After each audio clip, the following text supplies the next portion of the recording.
بلال رضی اللہ تعالیٰ عنہ جب اللہ کے نبی کی ڈیتھ ہو گئی اور وہ اذان دینے شروع اشہد ان محمد رسول اللہ، اور یہ وہ ٹائم تھا اذان کا جب اللہ کے نبی اپنے حجرے سے باہر تشریف لاتے تھے، تو جب اس سینٹینس سے پہنچے کہ اشہد ان محمد رسول اللہ، he couldn't speak, his throat choke and he felt unconscious. پھر اٹھے، پھر ٹرائی کی، پھر گر گئے. 3 دن تک یہ ٹرائی کرتے تھے. he couldn't give the اذان. دوسرے صحابے اذان کمپلیٹ کرتے تھے. and he left مدینہ. بلال رضی اللہ عنہ he went to Damascus اور جہاد، اور ریکویسٹ کی ابو بکر صدیق کو مجھے جہاد پہ بھیجیں.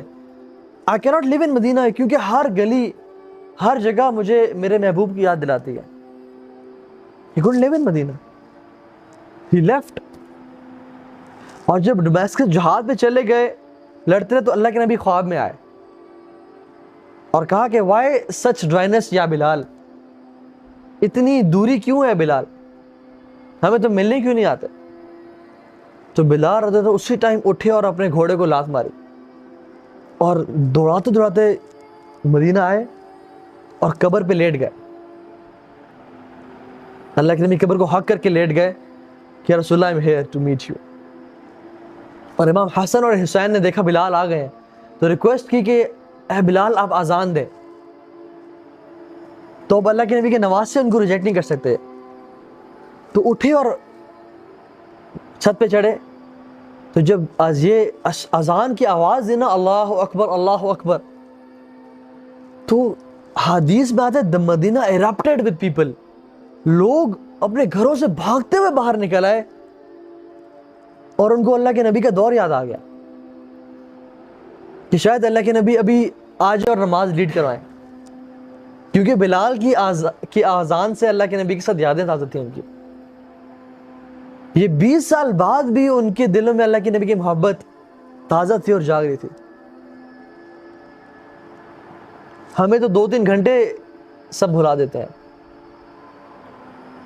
تو مدینہ سے لوگ روتے ہوئے ہر چیز چھوڑ کے باہر آ گئے کہ اللہ کے نبی صلی اللہ علیہ وسلم شاید آ جائے اور نماز لیڈ کروائے. And he couldn't complete the azan after seeing کہ Prophet نہیں آ رہا.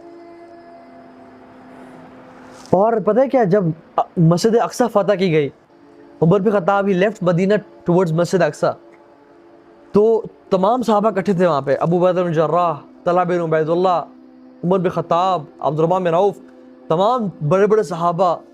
اور اسلام پھیل چکا ہے اور مسجد اقصی فتح ہو گیا، ڈماسکس فتح ہو گیا اور اکٹھے ہیں. تو عمر بن خطاب کو صحابہ نے کہا کہ آپ بلال کو بولیں کہ اذان دیں، مسجد اقصی کی جو اذان ہے بلال دیں گے. تو جب بلال رضی اللہ تعالیٰ عنہ اذان دینے کے لیے کھڑے ہوئے تو سارے صحابہ they started crying کہ اسلام کتنا پھیل چکا ہے لیکن اللہ کے نبی ہمارے ساتھ نہیں ہیں. اور ان کی داڑیاں بھر گئیں اس سے. And he said ashhadu anna Muhammad رسول اللہ, and the Sahaba were weeping in the love of the Prophet صلی اللہ علیہ وسلم. بلال رضی اللہ عنہ when he was on his death bed ان کی بیوی نا بڑی مایوس اور اداس.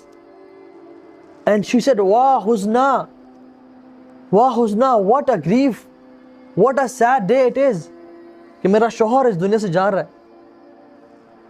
بلال رضی اللہ عنہ نے کہا کہ لا تقول واہ حزنا بل تقول واہ فرحا, یہ مت کہو کہ کتنا آج اداس دن ہے بلکہ کہو کہ آج کتنا خوشی کا دن ہے, کیونکہ میں رسول اللہ سے اور صحابہ سے ملنے جا رہا ہوں آج. On his death bed, موت کا خوف نہیں, اس دنیا سے جا رہا ہوں کوئی خوف نہیں کہ بس دنیا ختم ہو رہی ہے اب میری موت آ گئی, نہیں, یہ خوشی ہے کہ میں اللہ کے نبی کے ساتھ ملنے جا رہا ہوں. ایک شخص تھا جو کہ کہتا تھا کہ اگر میں اللہ کے نبی کے دور میں ہوتا تو میں یہ کرتا اور وہ کرتا. تو اس نے خواب دیکھا ایک کہ کاش میں اللہ کے نبی کے دور میں ہوتا. آج بھی بہت ساری لوگ کہتے ہیں کہ ہم اگر اس دور میں تو ہم کیا کرتے اور صحابہ نے کیا کیا, ہم جو کرتے تو وہ سوچنے والی چیز تھی. تو اس شخص نے خواب دیکھا کہ وہ اللہ کے نبی, کیونکہ وہ ریسنٹ ٹائم کی بات, اس نے خواب دیکھا کہ وہ اللہ کے نبی کے ساتھ ہے اور صحابہ بھی ساتھ ہیں اور وہ اس ٹائم میں ہے. اور وہ گاڑی چلا رہا ہے اور اپ ہل کلائمب کر کسی پہاڑ پہ چڑھ رہے ہیں وہ لوگ. تو گاڑی کی اچانک سے کیا ہوتا ہے, بریکس فیل ہوتی ہیں اور انجن فیل ہو جاتا ہے, اور گاڑی کیا ہوتی ہے پیچھے جانا شروع کر دیتی ہے. تو وہ پریشان تھے کہ اللہ کے نبی ساتھ بیٹھے, کچھ ہو نہ جائے انہیں. وہ فوراً سے گاڑی سے اترتا ہے اور ڈھونڈتا ہے کہ پتھر کہاں پہ ہیں اور میں فوراً سے گاڑی کو روکوں. جب وہ بھاگتا بھاگتا جاتا ہے اور پتھر ڈھونڈ کے لے کے آتا اور گاڑی پیچھے جا رہی ہوتی ہے, تو وہ دیکھتا ہے کہ صحابہ نے پتھر کی تلاش نہیں کی, رادر صحابہ اپنے سر ٹائر کے نیچے رکھ کے لیٹے ہوئے تھے. تو جب وہ اٹھا تو اس کو احساس ہو گیا کہ واقعتاً صحابہ کی محبت کو ہم کبھی پہنچ نہیں سکتے, ہم کبھی وہ کام کر ہی نہیں سکتے صحابہ نے کیا تھا. اچھا, اکثر لوگ سوال پوچھتے ہیں کہ how to see the profit in dream. میں آپ کو ایک اس کا واقعہ بتاتا ہوں. ایک شیخ تھے, ان سے ایک بندے نے پوچھا کہ میں اللہ کے نبی کو دیکھنا چاہتا ہوں, مجھے کوئی وظیفہ بتائیں. تو ان شیخ نے کہا کہ آج رات تو میرے پاس گزارو, کھانا میرے ساتھ کھانا اور رات میرے ساتھ گزارنا. تو جب شیخ نے کھانا سرو کیا اس بندے کو, تو اس میں بہت زیادہ نمک ڈال دیا اور اسے کمرے میں پانی بھی نہیں رکھا. تو جب اس نے کھانا کھایا تو اس کو شدید پیاس لگی, تو رات کو جب کمرے گیا تو کمرے میں کیا پانی بھی نہیں تھا, تو وہ سو گیا خیر الٹیمیٹلی. اور جب صبح اٹھا تو شیخ نے پوچھا کہ تم نے رات و خواب میں کیا دیکھا. کہتے شیخ معذرت ہے, کھانا بہت نمکین تھا اور نمک بہت زیادہ تھا, تو میں بس بہت مشکل سے مجھے نیند آئی اور پیاس کی حالت میں نیند آئی, اور جب میں سویا تو دیکھا کہ میں بس پانی کے جگ پہ جگ پی رہا ہوں, اور میں پانی کے مطلب دریا میں کود رہا ہوں اور پانی پیتا جا رہا ہوں کیونکہ پیاس کی شدت کی وجہ سے. تو شیخ نے کہا کہ جس چیز کی محبت اور شدت تمہارے دل میں ہوگی نا, تم اس چیز کو خواب میں دیکھو گے.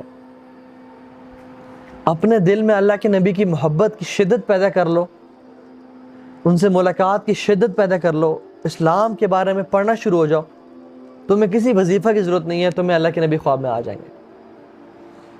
تم بس اللہ کے نبی کی محبت کی شدت اپنے دل میں پیدا کر لو.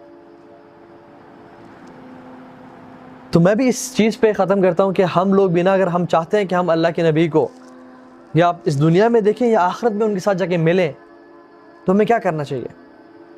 ان کی سیرت کو پڑھیں, جس طرح انہوں نے زندگی گزاری اس سے زندگی گزاریں, جس طرح ان کا حولیہ تھا اس طرح اپنا حولیہ بنا لیں, جس طرح وہ چلتے تھے, جس طرح وہ رہتے تھے, جس طرح ان کا اخلاق تھا, جس طرح ان کی اللہ سے محبت تھی, اس کو اچیو کرنے کی کوشش کریں, اور انشاءاللہ تعالیٰ ان سے حوض کوثر میں ملاقات ہوگی.